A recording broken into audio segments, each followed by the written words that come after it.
Come on now, you keep somebody chicken now. Would they call you a wicked person or what?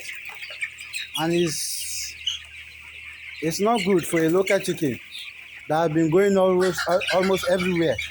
See what is happening now. This can cause mortality for me. See, where does he even come from? Where did he enter? What kind of nonsense thing is this?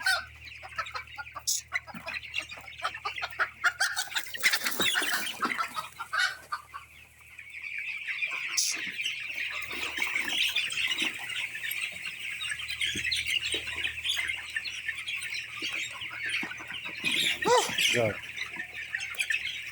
What kind of nonsense thing is this?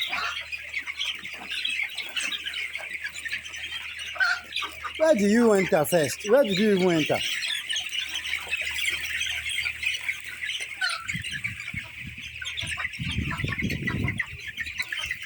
I'm scared to even chase the chicken itself. I may end up disturbing my bed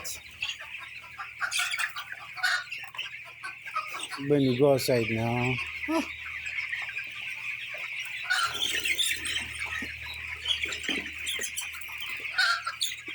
Ah, ah.